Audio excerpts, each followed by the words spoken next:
नमस्कार, मैं हूं संजय शर्मा। आप देख रहे हैं 4 PM न्यूज नेटवर्क। और राहुल गांधी के अमेरिका के दौरे ने तूफान खड़ा कर दिया है। राहुल अमेरिका जाते हैं और भारतीय जनता पार्टी के पेट में दर्द शुरू हो जाता है। टेक्सास शहर के में यूनिवर्सिटी स्टूडेंट से मिलने के बाद नया जोश है राहुल गांधी में, तो वॉशिंगटन के कैपिटल हिल में अमेरिका के राजनेताओं से मिलकर नई ऊर्जा दिखाई दे रही है। जब भी राहुल गांधी अमेरिका गए, भाजपा के प्रवक्ता बेचैन होने लगते हैं। कारण साफ है, अपने देश में तो गोदी मीडिया के न्यूज चैनल ने सारा टीवी पर कब्जा कर रखा है। डिबेट के नाम पर न्यूज एंकर ही भाजपा के स्पोक्स पर्सन बन जाते हैं, प्रवक्ता बन जाते हैं। लेकिन जब देश का लीडर ऑफ अपोजिशन अमेरिका जैसे ताकतवर देश में जाकर अपनी बात रखता है, तो उसे पूरे दुनिया की मीडिया कवर करती है, ना कि बस गोदी मीडिया जो हर मुद्दे को हिंदू मुसलमान के जोर के नीचे दबा देती है। और राहुल गांधी अपने इस दौरे पर भाजपा की दमनकारी नीतियों को खुलकर दुनिया के सामने ला रहे हैं। राहुल गांधी के भाजपा पर तीखे हमलों ने वहां की NRI जनता को राहुल का समर्थन खुल के करने को मजबूर कर दिया है। खुल के समर्थन कर रहे हैं, तालियों से हर मंच गूंज रहा है। मोदी जी के आने वाले अमेरिका दौरे से पहले राहुल गांधी का अमेरिका दौरा बहुत बढ़िया सुर्खियां बटोरी रहा था और भाजपाइयों को कुछ सूझ नहीं रहा था। इसलिए भाजपा ने वही किया जो वो हमेशा करती है, बंटवारे की राजनीति। राहुल गांधी की एक टिप्पणी आधी अधूरी उठाई गई और उसे ये कहकर चारों ओर चलाया गया कि राहुल गांधी सिखों को भड़का रहे हैं, भारत का अपमान कर रहे हैं। आइए पहले वो टिप्पणी सुन लेते हैं। Brother, yeah, with the turban. What is your name? Balinder Singh. The fight is about whether he, as a Sikh, is going to be allowed to wear his turban in India, or he, as a Sikh, is going to be allowed to wear a kada in India, or he, as a Sikh, is going to be able to go to a Gurdwara. That's what the fight is about. मैं हिंदी में समझा देता हूँ।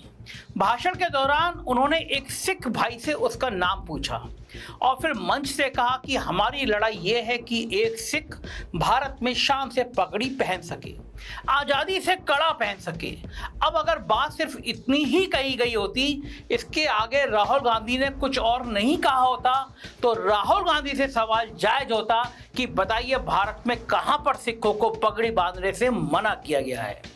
लेकिन राहुल गांधी ने कहा सिर्फ सिख ही नहीं, हर धर्म का आदमी अपने धर्म का पालन कर सके और केरल से लेकर हरियाणा तक हर प्रदेश का आदमी अपने इतिहास और संस्कृति पर गर्व कर सके। आइए राहुल गांधी की पूरी बात सुनते हैं। Or he, as a Sikh, is going to be able to go to Gurdwara. That's what the fight is about. And not just for him, for all religions. Fight is also about, I can see here in the crowd, people from Tamil Nadu, Punjab, Haryana. I can see all these people. तो कुल मिलाकर राहुल गांधी ने क्या कहा? उन्होंने भाजपा के हिंदू राष्ट्र के सपने के विपरीत बयान दिया।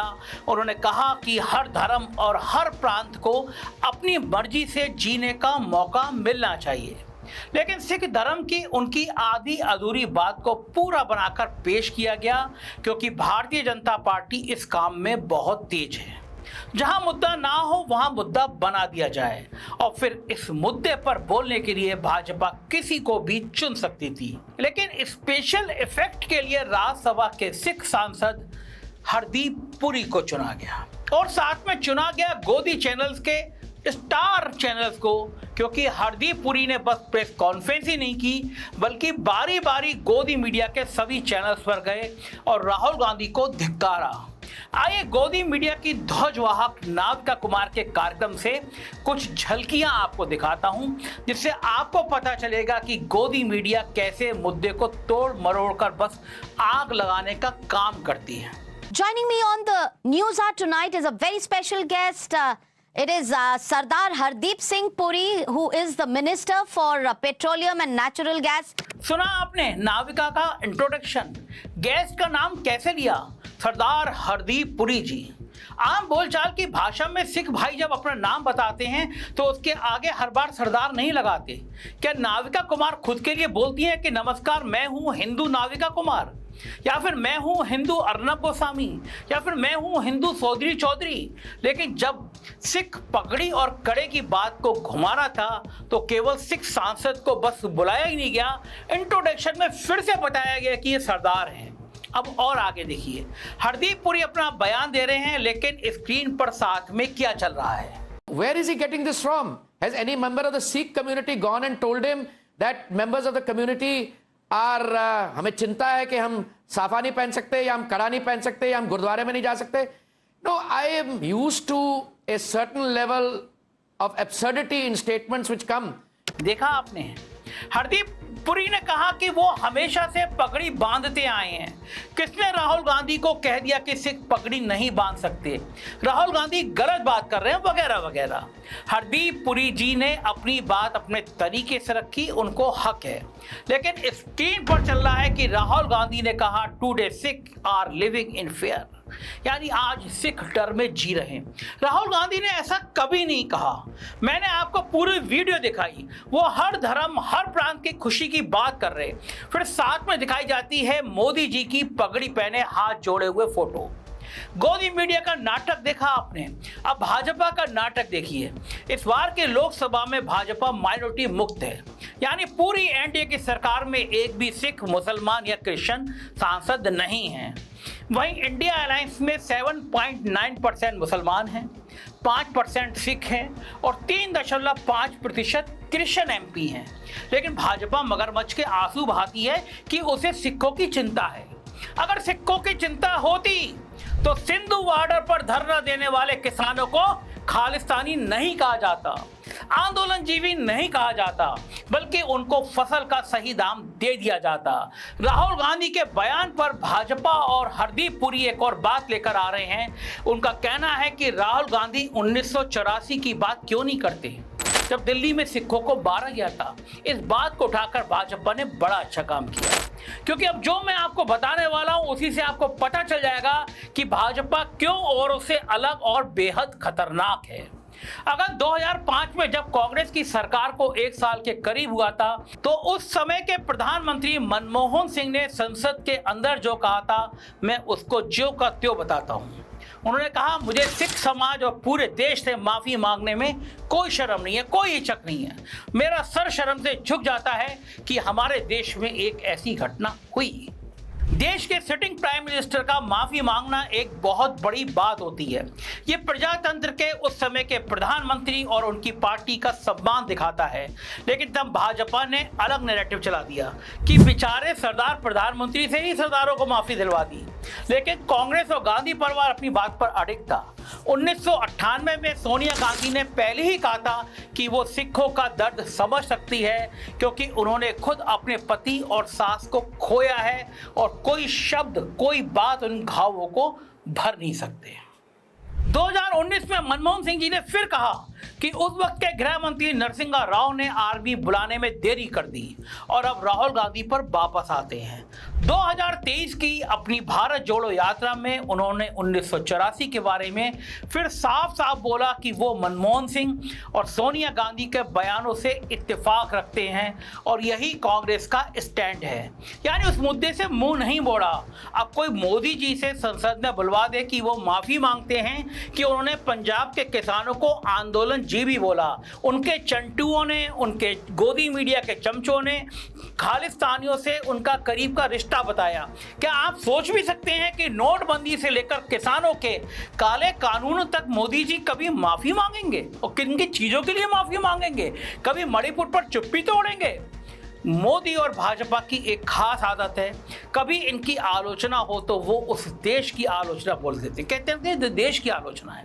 उनके अनुसार ऐसा बयान देश विरोधी हो जाता है। राहुल के अमेरिका में दिए गए बयान पर देखिए शिवराज सिंह चौहान ने क्या कहा। देश के बाहर केवल भारत होता है, हम 100 और 5 अलग नहीं होते, 105 होते हैं। ठीक है, लगातार राहुल गांधी जी देश की छवि खराब करने की कोशिश कर रहे हैं और देश की छवि खराब करने की कोशिश देश द्रोह जैसी सीमा में ही आता है। शिवराज जी, राहुल गांधी ने जो कहा वो भाजपा और आरएसएस के खिलाफ कहा, लेकिन आपको वो देशद्रोह लगा। तो इन महाशय के बारे में क्या कहेंगे जो विदेश की धरती पर जाकर कहते हैं कि भारत देश से पैदा होने पर शर्म आती थी? यार पता नहीं पिछले जन्म में क्या पाप किया था, हिंदुस्तान में पैदा हुए। ये कोई देश है, ये कोई सरकार है, ये कोई लोग है? पीछे भारत के झंडे के साथ आपने खड़ा देखा होगा, कोरिया का झंडा खड़ा है। कोरिया की घटना है, 2015 की घटना है। मोदी जी को प्रधानमंत्री बने 1 साल हो चुका था। जिस देश के प्रजातंत्र ने मोदी को इतना सक्षम बनाया कि वो चाय वाले से प्रधानमंत्री बन गए, उसके बारे में वो कह रहे हैं कि पहले लोगों को भारतीय होने पर शर्म आती थी। जनाब, आपको आती होगी, हमें तो गर्व है। 2014 से पहले, बहुत पहले, इस देश ने पड़ोसी मुल्क से 3 लड़ाइयां जीती, परमाणु शक्ति बना, अंतरिक्ष तक अपनी पहुंच बनाई। कुछ काम नहीं, ढेरों काम कांग्रेस के राज में हुए और कुछ भाजपा के राज में भी हुए। हमें सब पर गर्व है, भारतवासी होने पर गर्व है। लेकिन देश का प्रधानमंत्री विदेश में जाकर कह रहा है कि कोई पिछले जन्म में पाप किया होगा जो भारत में पैदा हुए, ऐसा लोग सोचते हैं। मतलब मोदी जी खुद भी 2014 से पहले ऐसा ही सोचते थे। अब बताइए शिवराज सिंह चौहान जी, ये देशद्रोह नहीं है तो क्या है? अपनी सरकार की तारीफ के लिए देश को ही बेइज्जत कर दो, देश की बेइज्जती कर दो। ऐसा कारनामा मोदी जी ही कर सकते हैं। मोदी हैं तो मुमकिन है। जो कभी कांग्रेस और भाजपा से ऊपर नहीं उठ पाए, पिछले 10 सालों में देश में घूम घूम कर बस वोट मांग रहे हैं और देश के बाहर जाकर अपनी तारीफ के चक्कर में देश के गौरवशाली इतिहास की बेइज्जती करा रहे हैं। लेकिन मोदी के इस बयान पर भाजपा में अंदर कभी ना कभी आवाज उठी, कभी नहीं उठी और ना आगे कभी आवाज उठेगी, क्योंकि उन्हें असली मुद्दों की राजनीति करना आता ही नहीं है, बस मुद्दा बनाना होता है। अगर राहुल गांधी भीड़ में किसी सरदार से बात ना करके किसी मुसलमान से बात कर लेते तो भाजपा नैरेटिव चला देती कि माइनॉरिटी को खुश करने की कोशिश है। लेकिन बात का यूं भी देख लिया जाए, बात को इस तरह भी देख लिया जाए तो यह सही है कि अभी तक गलियों में, चौराहे में ऐसी घटना तो नहीं हुई कि सरदारों की पगड़ियों पर सवाल उठे। लेकिन ऐसा होने का डर अगर किसी को हो जाए तो वो गलत भी नहीं होगा, क्योंकि पिछले साल का आरएसएस चीफ मोहन भागवत का ये बयान देखिए। वो कह रहे हैं कि भारत में रहने वाले सब इंसान हिंदू हैं। अगले ही दिन शिरोमणि गुरुद्वारा प्रबंधक कमेटी ने बयान दे दिया। ये सिखों की सबसे बड़ी धार्मिक संस्था है। इन्होंने कहा कि सरदार हिंदू नहीं है, उनका अपना अलग वजूद है, वो देश का हिस्सा है, देश को प्यार करते हैं और आरएसएस ऐसे बयान ना दे। लेकिन किसी भाजपा वाले ने मोहन भागवत के बयान की निंदा नहीं की। जब भी हिंदू राष्ट्र की बात भाजपा या आरएसएस के लोग करते हैं तो उसे बस हिंदू मुसलमान की नज़र से देखा जाता है, मगर हिंदू राष्ट्र की बात से किसी सिख, ईसाई, बौद्ध और जैन को भी तो तकलीफ हो सकती है। और जब तक ऐसे बयान आते रहेंगे, ये कहना पूरे तरीके से गलत नहीं होगा कि देश में हर धर्म और हर प्रांत खुशी से रह सकें, उसके लिए भाजपा की विचारधारा से लड़ना बहुत जरूरी है। राहुल गांधी के अमेरिका दौरे से भाजपा ने सिर्फ सिखों का मुद्दा नहीं बनाया, रिजर्वेशन पर भी साजिशों का जाल बुन दिया। जब अमेरिका में राहुल गांधी से पूछा गया कि रिजर्वेशन हटाने के बारे में आपका क्या ख्याल है, तो देखिए उन्होंने क्या कहा। We will think of scrapping reservations when India is a fair place. And India is not a fair place. उन्होंने साफ शब्दों में कहा कि हम रिजर्वेशन हटाने की सोच सकते हैं जब भारत में समानता हो, फेयर प्लेस हो, मगर भारत में अभी समानता नहीं है। तो इस बात में रिजर्वेशन हटाने की बात कभी कहीं कही नहीं गई थी। उस लक्ष्य की बात की गई थी कि देश में वो वक्त आए जब समानता हो और रिजर्वेशन की जरूरत ना पड़े। मगर गुड़ का गोबर करने वाली भाजपा को मौका मिल गया। होम मिनिस्टर अमित शाह ने बड़ा सा ट्वीट लिख दिया। अमित शाह जी कह रहे हैं कि जब तक भाजपा है कोई रिजर्वेशन हटा नहीं सकता और देश की सुरक्षा से खिलवाड़ नहीं कर सकता। अमित शाह जी की याददाश्त भी कम हो चली है। कुछ महीनों पहले 400 पार के इनके नारे ने SC/ST समुदाय के अंदर डर बिठा दिया था कि भाजपा संविधान बदलकर रिजर्वेशन हटा देगी, इसलिए यूपी में ही बैंड बज गई, चारों खाने भाजपा चित्त हो गई। लेकिन फिर भी ये राहुल गांधी के सीधे बयान को भी जानबूझकर उल्टा पड़ रहे हैं। अगर बाबा साहब अंबेडकर रिजर्वेशन को रास्ता मानने की बजाय मंजिल मान लेते तो वो जाति प्रथा के अंत की बात कभी नहीं कहते। राहुल गांधी भी यही कह रहे हैं, जिस दिन भारत में समानता होगी, भारत देश एक फेयर प्लेस होगा, जाति प्रथा खत्म होगी, उस दिन रिजर्वेशन हटाया जा सकता है। लेकिन भाजपा जाति प्रथा खत्म करने के मूड में कभी दिखाई नहीं देती है। और कौन किस जाति के कितने लोग देश में हैं, किसको क्या तकलीफ है, ये जानने के लिए तो जाति जनगणना होनी चाहिए। उससे भाजपा जी चुराती, मुंह चुराती हुई, छिपाती हुई दिख रही है। भाजपा को लगता है कि सनसनी फैलाकर असली मुद्दे को खत्म किया जा सकता है। मैं आपके माध्यम से उनको बता दूं, सनसनी केवल ध्यान भटका सकती है, और वो भी थोड़ी देर के लिए। इस देश का हर समझदार नागरिक देश भर में भाजपा के फैलाए धर्म के जाल से दुखी है। लोग सवाल उठाने लगे हैं, अगर भाजपा ने मंदिर, मस्जिद और हिंदू राष्ट्र का राग नहीं छोड़ा तो इस देश का हर जागरूक नागरिक भाजपा को छोड़ देगा। ये उसे समझ लेना चाहिए। राहुल गांधी परफेक्ट नहीं है, उनमें भी कई कमियां हो सकती हैं, होगी, लेकिन राहुल सिख विरोधी, दलित विरोधी या देश विरोधी नहीं है। ना अपने 22 साल की राजनीति में उन्होंने कभी कोई ऐसा बयान दिया है। लेकिन अपनी काली छुपाने के लिए किसी दूसरे के मुंह को काला रंग कर देने की चाल भाजपा चलती रहती है। लेकिन मैं और आप ऐसी देश के और किसी भी समाज के खिलाफ हो रही साजिश का पर्दाफाश करते रहेंगे, सही सवाल पूछ कर करते रहेंगे। आपका साथ चाहिए, चैनल को ज्वाइन करना और सब्सक्राइब करना ना भूलिए। शुक्रिया, थैंक यू।